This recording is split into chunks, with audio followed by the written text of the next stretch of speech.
the UKIP debate, and I call on Gareth Bennett to move the motion. Gareth Bennett.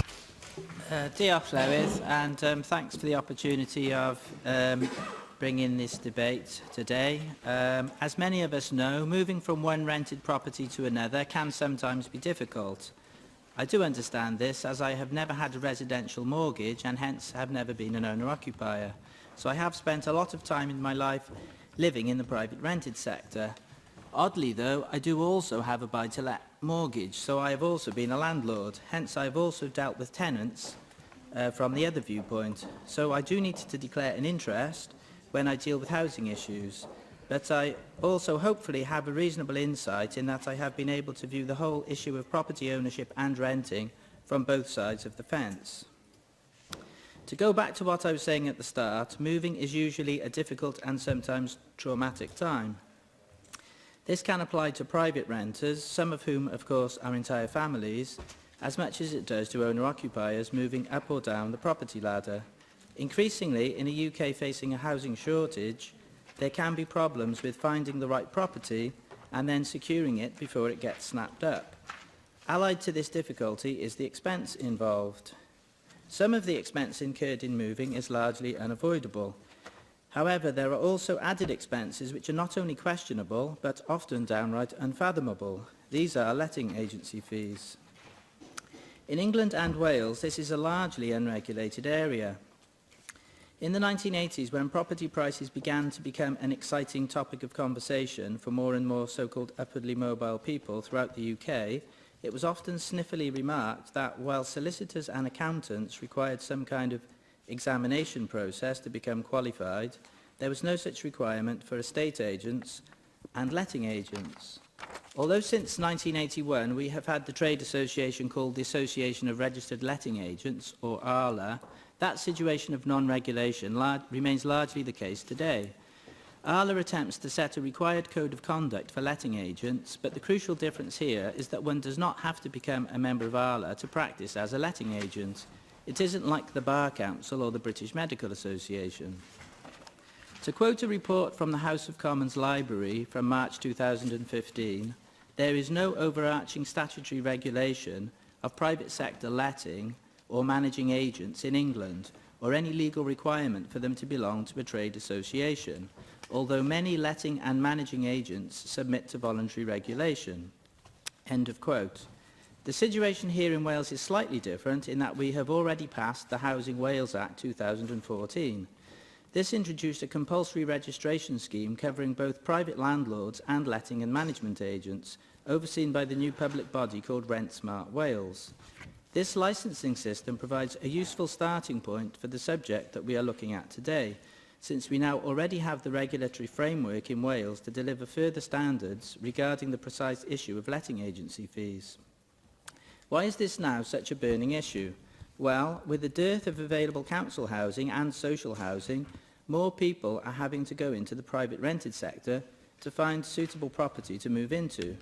This brings more and more people into the world of the letting agent. So perhaps it is time to consider some kind of regulation for this sector, regulation which might perhaps complement some of the aforementioned measures which the Assembly introduced during the fourth Assembly term to regulate private landlords. Of course, there is no point bringing in regulation if there is nothing wrong with the sector. Unfortunately, the experience of a significant number of renters in Wales is that there are many charges involved in moving, in renting, even in renewing a tenancy, which add to the cost and which they often simply do not understand.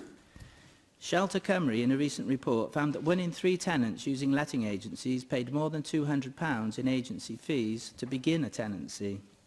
Taken with the advance rent and bond, this means that the cost of moving into an average 3-bed home in Cardiff is pushed up to more than £1,600. These are significant costs. Of what do these fees consist? Well, often they are covered simply by the catch-all term of administration charges. Before moving in, prospective tenants would expect to have to submit to various checks on referees and personal credit.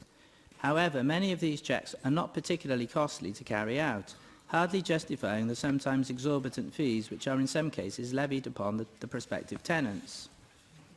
A report on the situation in England by the House of Commons Communities and Local Government Select Committee revealed many sharp practices which are probably equally prevalent in Wales. One of those cited in the report was drip pricing, a sales technique whereby charges are only revealed gradually to the prospective buyer, or in this case, the prospective tenant. Fees may apply is the operative phrase here.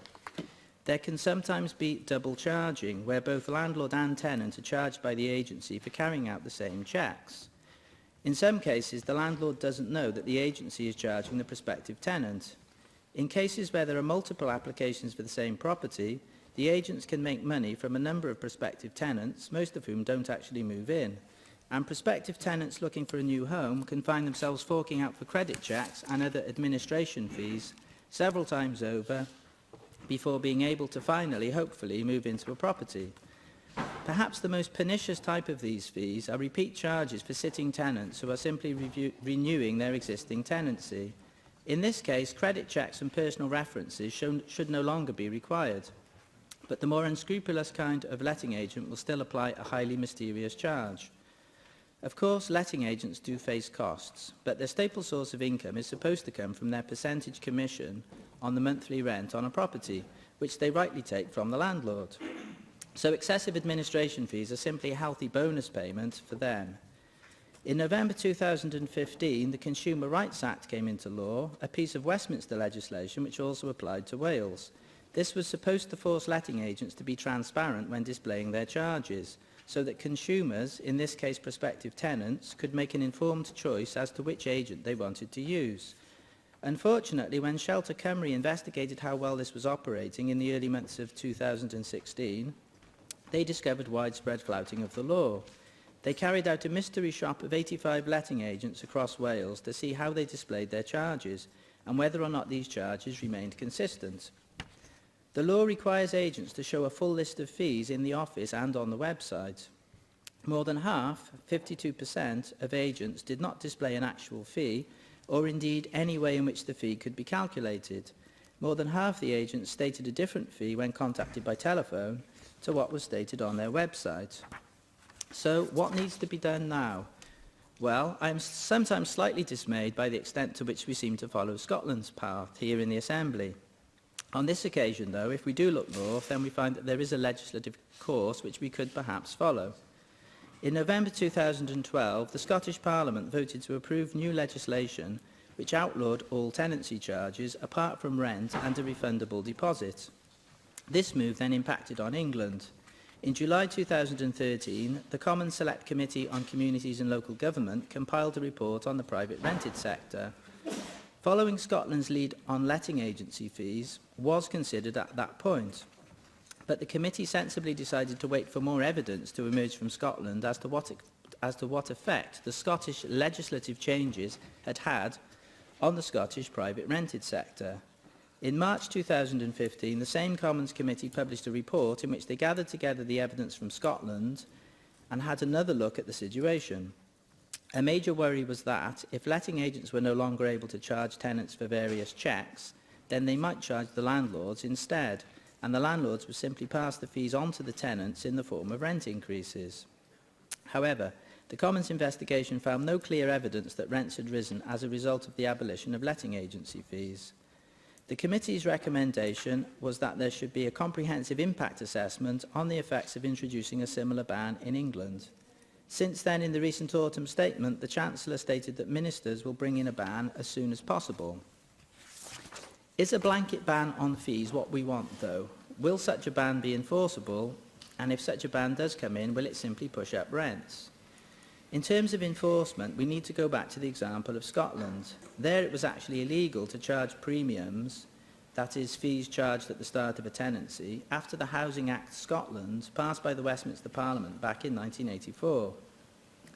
However, the 2012 law passed by the Holyrood Parliament clarified this and led to enforcement action finally being taken. This near 30-year gap does demonstrate the danger of passing poorly drafted and subsequently unenforceable legislation, of which, of course, we have to beware. What about the issue of charges being passed on to tenants as increased rents? Well, Generation Rent, the campaigning group, looked at Scotland before and after the ban and concluded that abolishing fees did not necessarily drive up rents. However, the evidential problem was that rents did go up in the period under review, and Generation Rent was unable to separate the agency fees issue from other factors in the housing market. So, to be frank, they simply didn't know. The Commons Select Committee also concluded that the evidence was inconclusive and that more research needed to be done on this. While the National Landlords Association believed that in Scotland the letting fee still exists but has been transferred into the rent. Tenants are now paying a higher rent. Priced Out, another pressure group, opined that even if some of the fees were passed on in the form of higher rent, this would mean that the charges were spread across a tenancy, which was preferable to tenants being hit with a huge lump sum when they wanted to move to a new place. ALA, the Association of Registered Letting Agents, has been critical of the proposed ban in England. They claim that the average charge is actually £202 per tenant and that this is broadly a fair fee to cover agents' costs.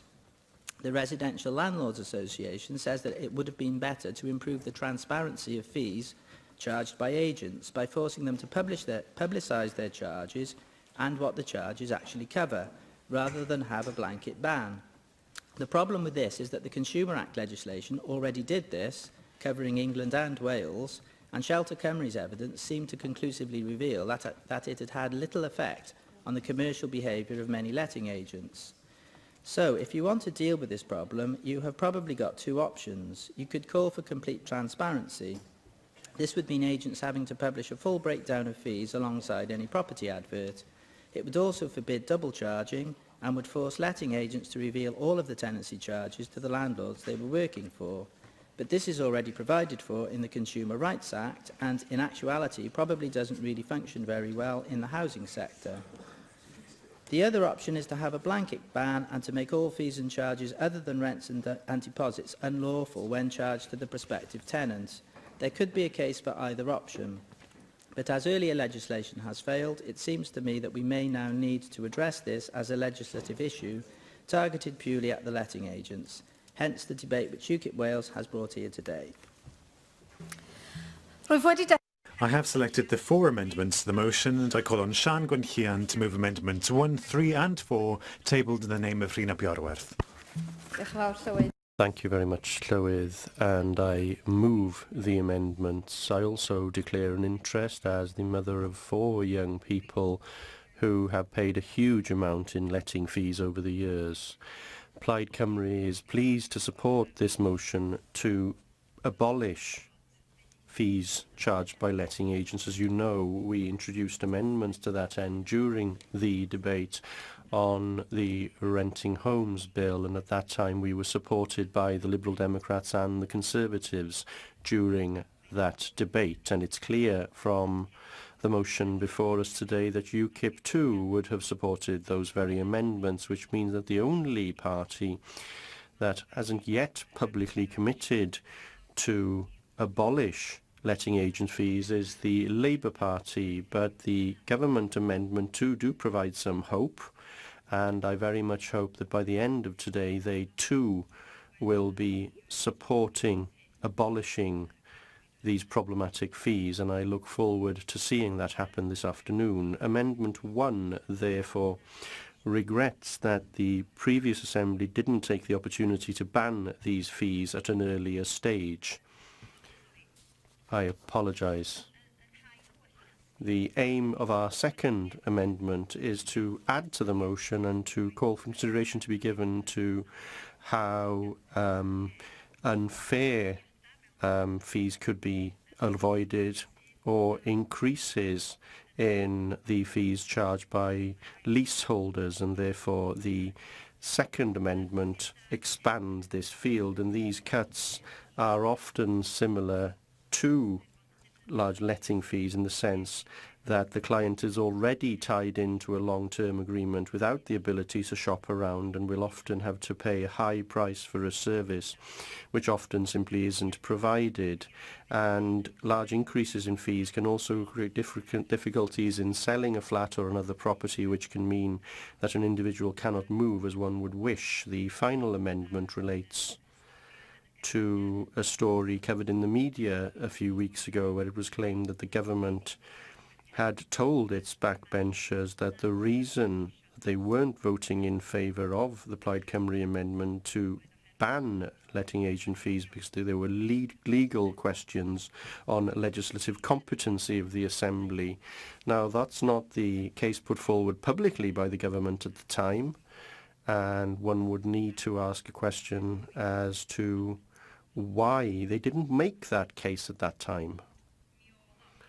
But it was part of a more general pattern by government to oppose amendments and legislation, use technical arguments that many members of the Assembly weren't in a position to scrutinise or to question properly. We're of the view, therefore, that if the government wants to use legal arguments against any amendment or proposed bill, rather than to make the case on a matter of principle, then that legal advice should be published beforehand, and that would give adequate time for people who don't necessarily agree with that view to actually bring together their case and to seek independent advice where necessary. But to be clear, Plaid Cymru is of the view that banning these fees is something that this chamber can and should legislate on. I do hope that the government now realises that they have made a major mistake in this area in the past. It is interesting to see that UKIP is turning to Scotland as an example of good practice, and it does demonstrate, of course, that devolved governments can be far more enlightened than the central state. I call on the Cabinet Secretary for Communities and Children to move formally Amendment 2 tabled in the name of Jane Hurt. Michelle Brown.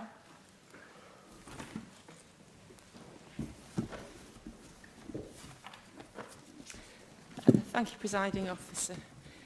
I would endorse my friend Gareth Bennett's comments on the difficulties created for tenants by letting fees and charges.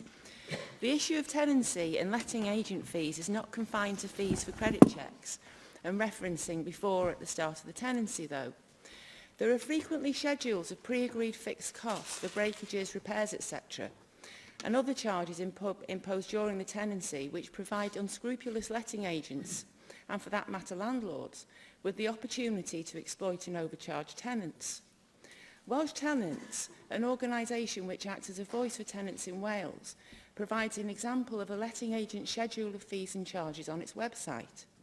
It contains some, shall we say, interesting charges, such as change of utilities, £25, replacement of tenant, 25% of the monthly rent, contract renewals, as mentioned by Gareth Bennett, £50. Quite what these charges actually cover in terms of work or services provided by the letting agent, or how they're justified by the agency itself, is questionable. Perhaps the most illustrative of the fees in the example provided by Welsh Tenants is a £25 fee for the return of overpaid rent. So if the tenant overpays rent, they're charged £25 for the privilege of having their money given back to them. It seems very odd to me. This example schedule probably represents one of the worst schedules of fees and charges imposed by letting agents. At least I hope so. And I'm sure there are many agents who aren't as keen to levy charges as in that schedule. However, the fact that letting agencies can impose such charges and get away with it says a lot about the state of the private rented sector and the dire need to address additional costs to tenants that hamper or prevent them moving to more suitable accommodation. It has been argued, particularly by trade organisations representing letting agents themselves, that rents will rise if these letting fees are banned. That doesn't appear to be borne out by what is happening in Scotland. I would refer members to Shelter's report ending letting fees in 2013, which concludes that landlords in Scotland, after the ban was enforced there, were no more likely to increase rents than those elsewhere in the UK. Even if banning these fees leads to an increase in rents, I would suggest that firstly, at least the tenant will end up paying the fees in a more manageable way. The fees will be divided over months as opposed to having to pay hundreds of pounds up front in addition to the bond and the rent. Secondly, landlords are in a better position to negotiate sensible fees and charges with letting agents than their tenants are, which will keep down increases in rents in the first place. An indication of how lucrative these fees and charges are for letting agents can be found in the way the share prices of the letting agent Foxtons crashed in the hours following the announcement of a ban on fees in England. It suggests that quite apart from being legitimate costs that are merely being passed on to tenants, these fees and charges are a source of profit for letting agents. Looking at some of the fees and charges in the schedule of fees and charges I referred to earlier, there is a good percentage of profit to be creamed off, those fixed costs for an unscrupulous letting agent. For instance, a fixed charge of £400 for a washing machine that may only cost a landlord letting agent £250 to replace would see a fair bit of profit. Rent Smart is likely to place more private rental properties in the hands of letting agents, so the proportion of tenants in Wales affected by these fees and charges is not going to reduce anytime soon. Close scrutiny of the operation of letting agents in Wales will therefore be necessary. I have no objection to commercial enterprises making as much profit as they like out of people who have sufficient bargaining power to protect themselves from being overcharged and exploited. However, that isn't the position that the majority of tenants find themselves in. Most tenants have only two options: pay the charges and stand a chance of getting the home they want, or refuse to pay and stay where they are if they have already a place to live, that is. The only assistance for tenants in Wales is to be found in this chamber, and I would urge members to support the motion. Thank you. Jenny Rathbone. The people who suffer most from these letting agency charges are those who would in the past have been housed in council or housing association properties, and it's the shortage of social housing as a result of the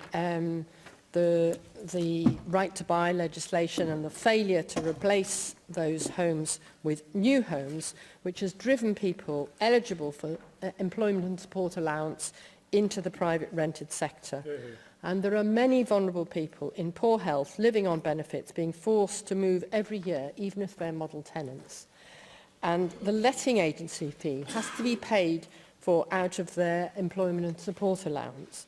The money that's supposed to be used for food, heating and other essential items like clothing. So that there can be no justification for continuing with this fee, for which in any case the letting agency fees are charging both the tenants and the landlords for the same piece of work. And what's more, they are outrageously overcharging the tenants for things that don't actually cost that much. So it's merely because there is such a seller's market that they are able to do this.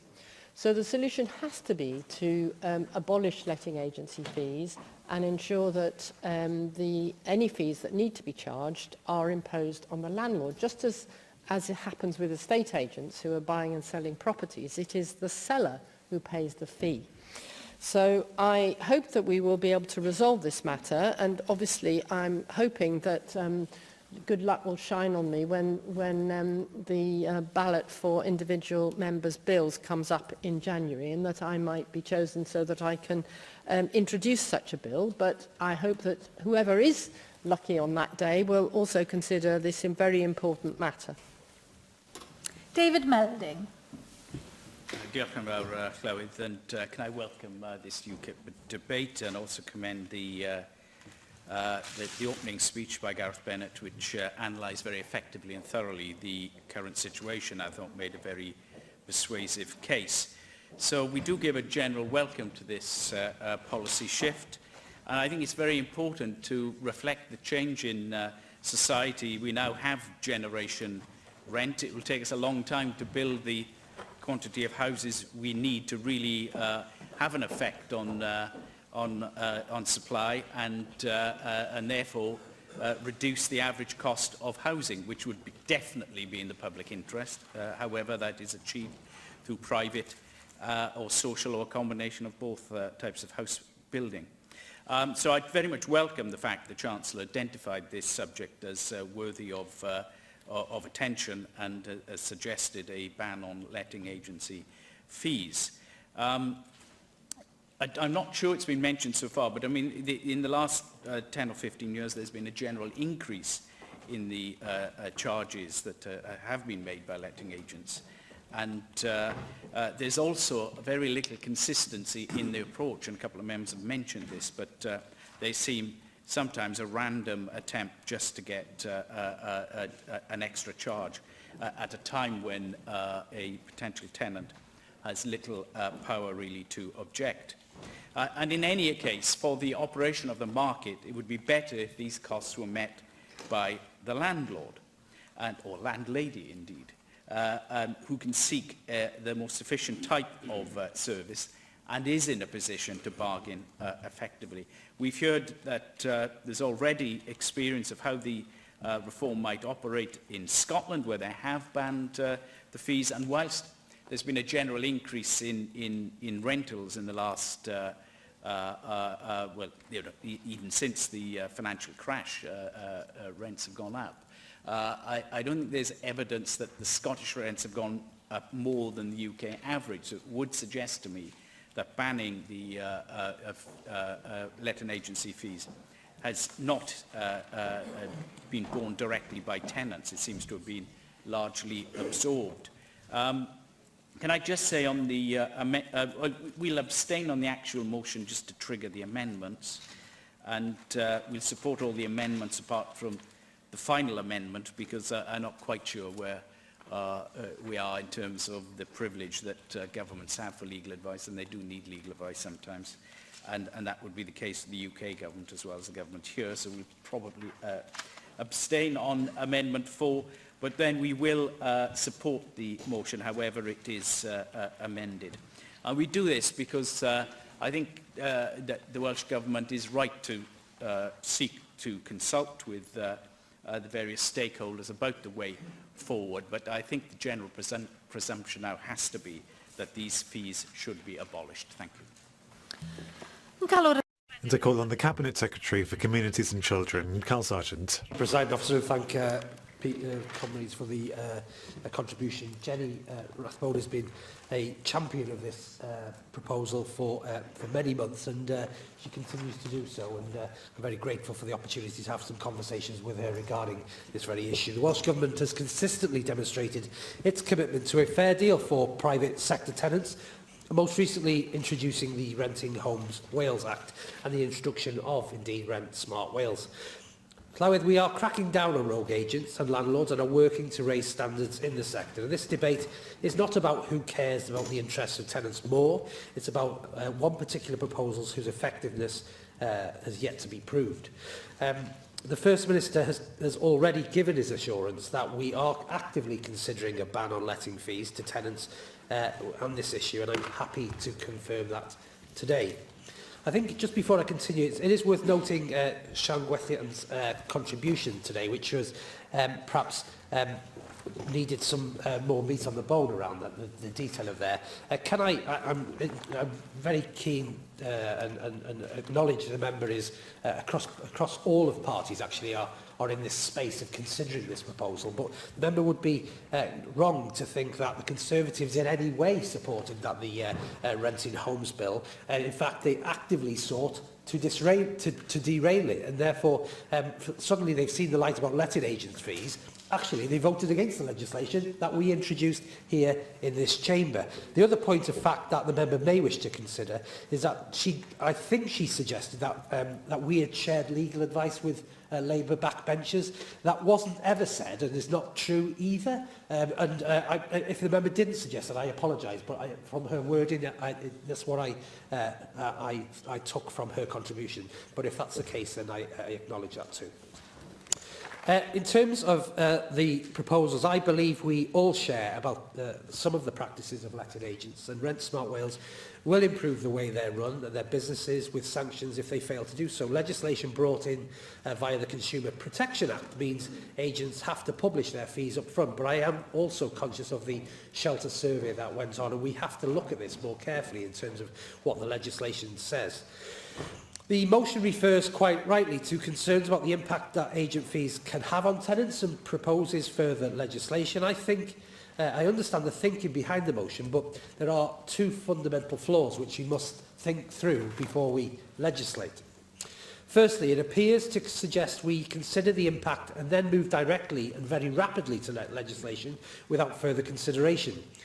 What is needed right now is a very detailed and careful consideration of experience elsewhere, Scotland, for example, and the policy objectives of the legislation solution which has been put forward. Similarly, we need to look very closely at what is being proposed for England and the evidence base which underpins that also. Secondly, the motion suggests that costs must not be passed on to tenants via rent increases. There is a separate discussion to be had about the desirability of comprehensive rent controls, but this goes way beyond the question of banning agents' fees to tenants. So again, it's a complex point that you raise within the same debate, which I think actually may have been better discussed at a separate occasion. But it is something that we are considering as a whole, as the motion suggests. The proposal to prevent agents from increasing their fees to landlords would require a system of government determined limits on agents' fees. And the letting agents' fees are businesses. Together they employ thousands of people in communities throughout Wales, but we must make sure with legislation that we control that properly. For these reasons, I can't support the motion today. The flaws in the UKIP proposals demonstrate the need for full consideration of the evidence and consultation before we move to legislation. Similarly, I'm unable to support the first Applied Cymru's amendments, which suggests we should have acted without evidence or full consideration. I would be surprised if the member and the party really considered that to be their position. We are always prepared to reflect on what's in place and take further action where the evidence shows there is more that can be done. And evidence is now emerging from Scotland, and this is a time to determine what we should do here in Wales. Our approach is set out in this government's amendments. We need to look very carefully at the evidence presented, and Scotland first introduced legislation banning agents' fees in 1984. They reinforced that in 2012, and whilst the evidence from the shelter research suggests there has been little impact on rental levels, other anecdotal evidence suggests rents have gone up, and there are even greater stories of agents who are still charging tenants. We must look through that to see if there's a solution for us here in Wales, but I'm happy to move our amendment today. I call on Neil Hamilton to reply to the debate. Well, this has been one of those agreeable occasions where everybody's broadly in agreement, although I know many such occasions in the past where everybody's been wrong. But I don't think that this is likely to be one of them. And I'm grateful for the support which has been offered by the Conservative Party and by Plaid Cymru.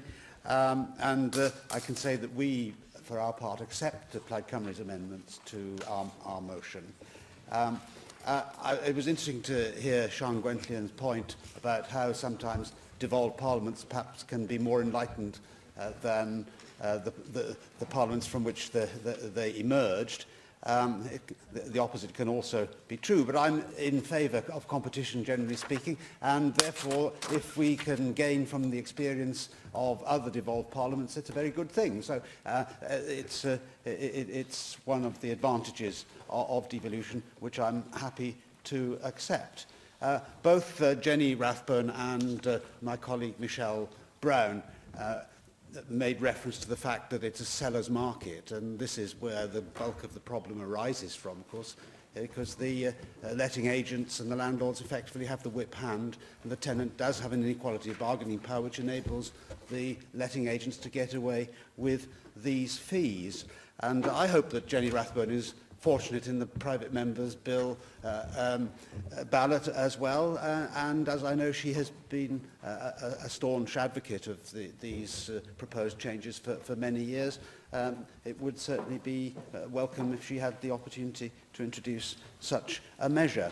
In the course of the debate, some of the more unscrupulous charges have been set out in some detail, and it's quite clear that they are wholly indefensible. Michelle Brown made a very valuable contribution, I think, to the debate in that respect.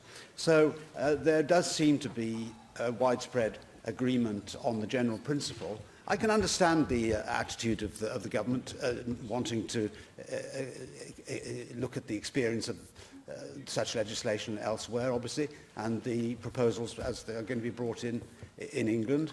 And there is a legal obligation to consult clearly before such measures are introduced. But we want to emphasise our belief that this is an urgent matter which needs to be dealt with. So if we vote against the Labour amendments today, it doesn't mean that we think that the government are unreasonable in proposing what they do, but merely because we want to underline the necessity of getting on with the job as quickly as possible. And I hope that we will be able to solve this festering sore, which does affect the most vulnerable in society.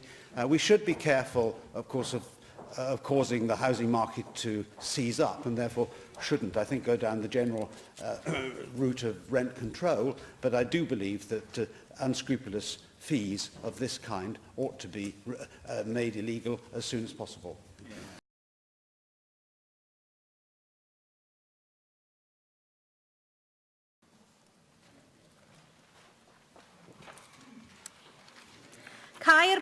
Close the vote. In favour 48, no abstentions and none against, and therefore the motion as amended is agreed.